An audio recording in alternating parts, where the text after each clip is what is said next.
children. Welcome, dear explorers, to the Island of Knowledge. Today I will show you a surprising idea where art meets life underwater.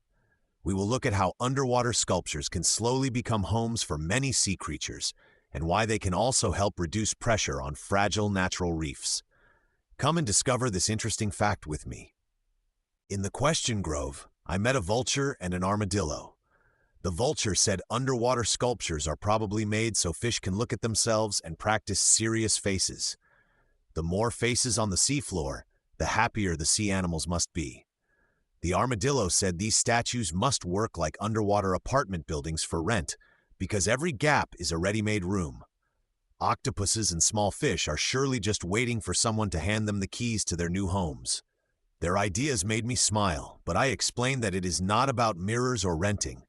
It is about strong, well-shaped surfaces where sea life can settle, so the sculpture slowly starts to work like an artificial reef.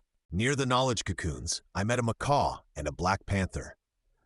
The macaw said that while watching a shallow lagoon, it noticed that algae, tiny creatures, and small fish appeared faster on a rough object sunk below the surface than on a smooth stone lying nearby.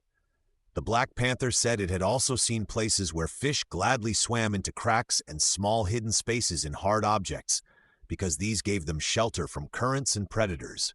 I confirmed that these are good examples, because underwater sculptures are designed to be durable, safe for the environment, and friendly to organisms that can slowly turn them into living structures. In the ideas thicket, I met a gorilla and a crab. I decided to test their knowledge and asked them what they knew about underwater sculptures that become artificial reefs.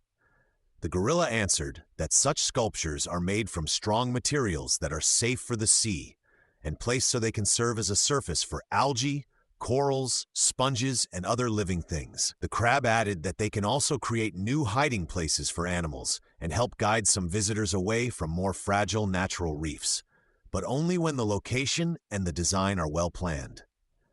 I praised them for their good knowledge and summed it up by saying that an underwater sculpture can help nature if it is part of careful ocean protection. Dear researchers, today you learned that some underwater sculptures are more than decoration. Over time, they can become homes for many sea creatures. Remember that these structures must be well designed, made from the right materials, and placed wisely, so they truly help nature.